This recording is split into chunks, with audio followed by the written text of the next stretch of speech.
Okay, boys and girls, here we go. We're going to make some rye bread. Now, the first thing you have to do is you have to make a sponge.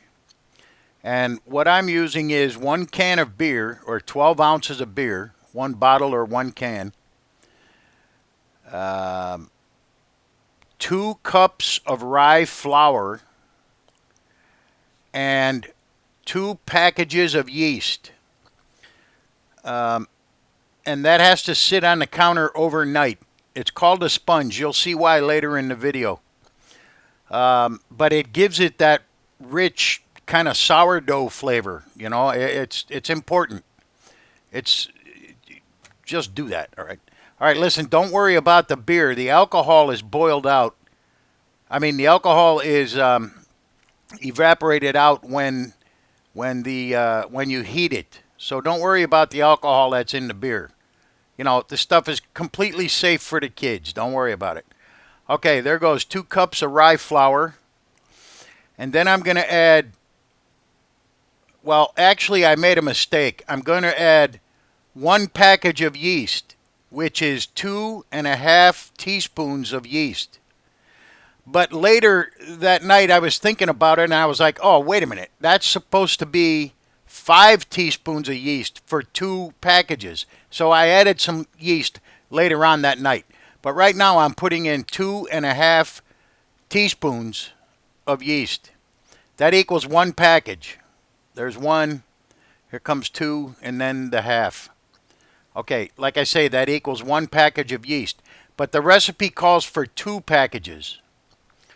So, you know, just keep that in mind. There it is, dried yeast.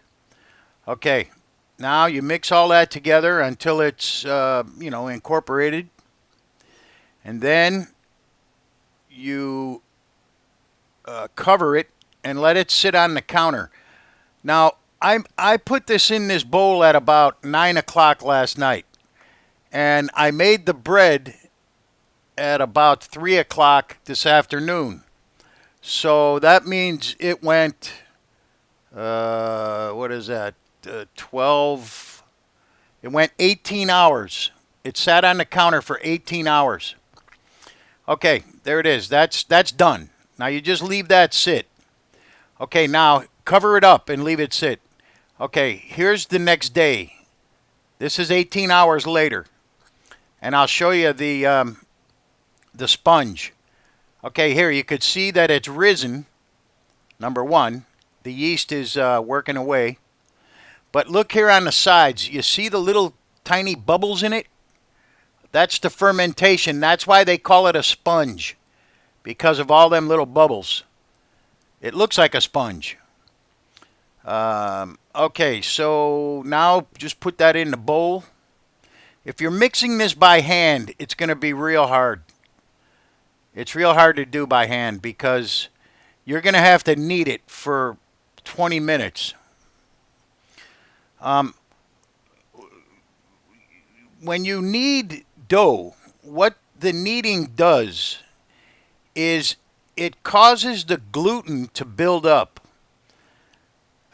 Gluten is a protein that's in the wheat.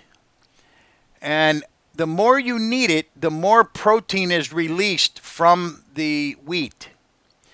Gluten is very important because what happens is when the yeast eats the sugar, it gives off a carbon dioxide byproduct. Now, that's a gas. So if you don't have any gluten in the mix, then your bubbles are going to be real big. The gluten gives the bread elasticity. So when the yeast is giving off the bubbles, they're usually very small because of the elasticity of the dough. You know what I mean? So for this rye bread, you're going to have to knead this by hand for probably 20 minutes. You'll end up with arms like Popeye by the time it's over if you're doing it by hand. I kneaded it with this machine for about 12 minutes. All right, now there went 2 tablespoons of sugar and 1 tablespoon of salt. Let's see, what else here? Um, oh, and 2 tablespoons of shortening. I used butter, but you can use anything. You could use Crisco. You could just use oil. It doesn't matter as long as it's some kind of oily stuff. Okay, there goes 1 egg and 3 cups of bread flour. Now, again, you don't want to use all-purpose flour. You want to use bread flour. And the reason is because the bread flour actually has gluten added to it. So the more you mix it, the more elastic you're going to have, and the tinier the bubbles will be in the dough. And that's what you want. You want small bubbles. You don't want big bubbles. It'll make the bread fall apart. If you don't have a lot of gluten, the bread will fall apart. The gluten holds the bread together. It helps hold the shape. You got to have it. I mean, I feel sorry for anybody who's gluten sensitive, and it's a real thing, because I don't believe most of these people that claim they have it. I don't believe they do. I think it's all in their minds. But if you really do have it, you've been diagnosed, having it, well, I feel sorry for you because you'll never make good bread. All right, now there's 1 tablespoon. Actually, it's a little more than a tablespoon of caraway seeds. But you don't add those until the end. Because if you put them in now and you knead the thing for 12 minutes, they're going to be smashed up. All right, here we go. Okay, now I think I speeded this up a bit.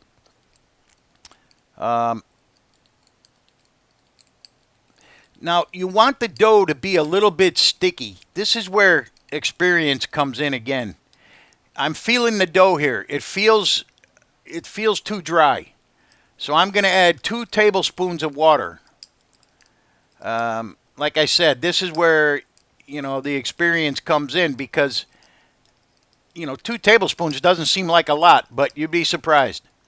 See, flour is strange stuff. Flour will absorb humidity, and it will, and you'll need less flour. And it does the opposite too. In a dry environment, it's not wet enough. Flour is weird. That's why there's no definite amount on flour, how much you put in. You have to figure it out.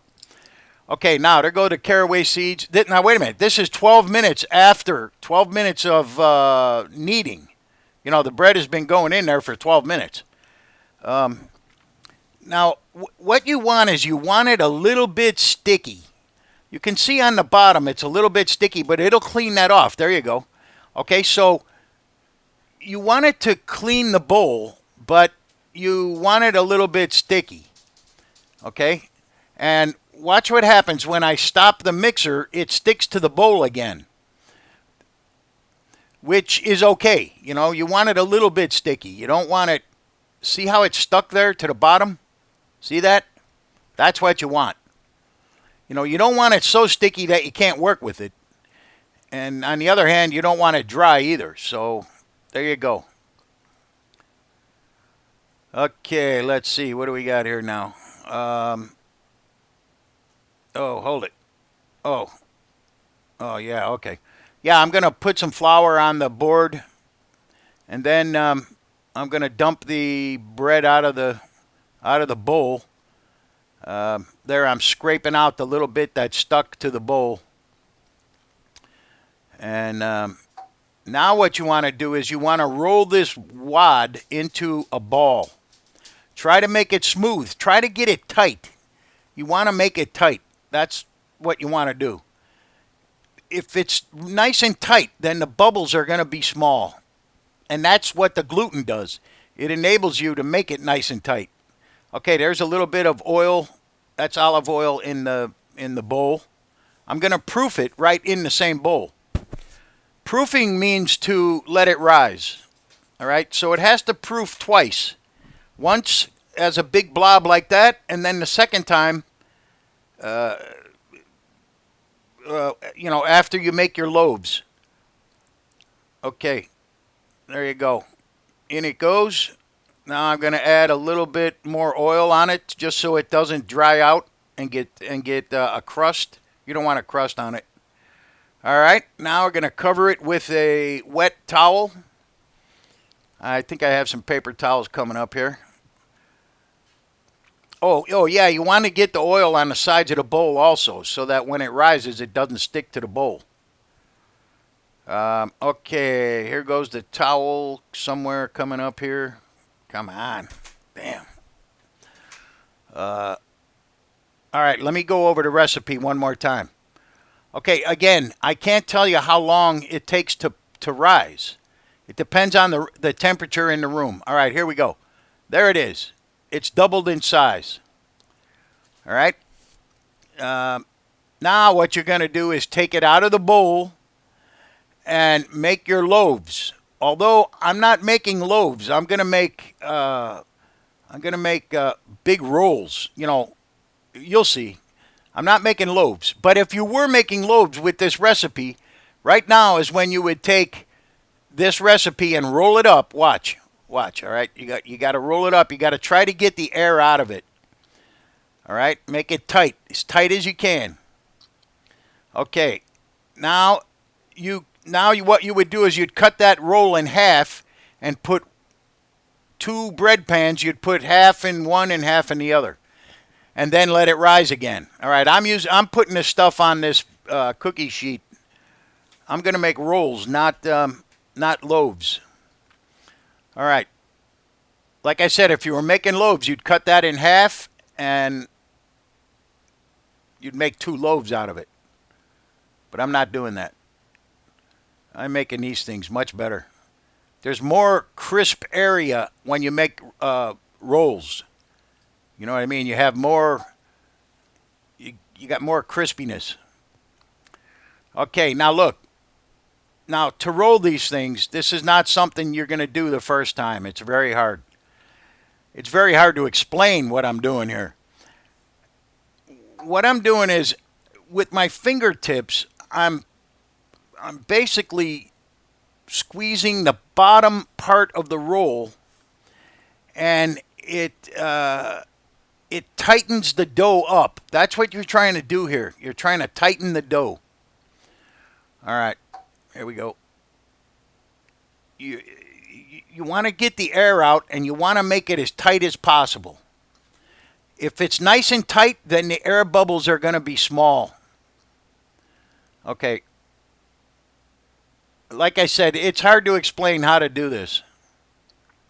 How to make the rolls. You really need, you need experience doing that. All right, there they are. Now all I'm going to do is cut them on top. And cutting them will allow the rolls to, expand a little bit rather than just going straight up. When you cut them, that'll allow it to expand. Okay, now there they are. Now they proofed. They proofed already once, so you could see they're about double in size. You can feel them. They feel springy. All right, now here they are out of the oven. I put a little butter on them, and man, I gotta tell you, these things are very good. And believe me, I'm not saying that because I made them. This recipe is a really good recipe. It's very good. Okay, now here's what I'm doing here. I'm having lunch. Okay, so I've got I got a plate of stuff. Wait a minute. First, we're going to cut into that. Oh, man. These are so good, man. Woo-hoo. Look at that. Nice, tiny bubbles. I should have held it up to the camera. I didn't. But the bubbles are small. It's nice and moist. It's top of the line right here. That's all I could say. Okay. Now, here's my lunch. I got some ham that I cooked the other day. There's tomatoes from the garden. Not my garden, but a friend of mine's garden. There's some banana peppers that I did grow, sliced up there. Some Swiss cheese and some ham I made a couple days ago. Whoo, man, oh, here comes a little Italian dressing. Oh, shit, man. There's one thing I do is I eat pretty good. Let's see. Oh, yeah, I'm going to do some lemonade coming up here. I have a big glass, a large glass that I put ice and water in. Then I'm going to squeeze that half a lemon into the glass, and I'm going to use 1 tablespoon of stevia. Now look, I don't care how bad you say this stuff is, the stevia and all the artificial sweeteners. I don't care. I'm healthy as a horse, and I'm going to eat them. It's better than eating sugar. That's all I can say. And if you mix them up, then you're doing good. In other words, you do stevia one time, you do Splenda another time. You know, you just mix them up. All right, anyway, here it comes. 1 tablespoon. Oh, man. Damn, I got to tell you, this stuff is, you can't beat it. It's the best. All right, there we go. There's stevia in the raw. Whatever in the raw means, I have no clue. But that's it. Okay, listen, I'll tell you what. I'll put the recipe down in the description because I don't have enough time to tell you what the recipe is right now because the video's about to end. And I got to tell you, it doesn't get any better than this. And I got to go eat. See ya.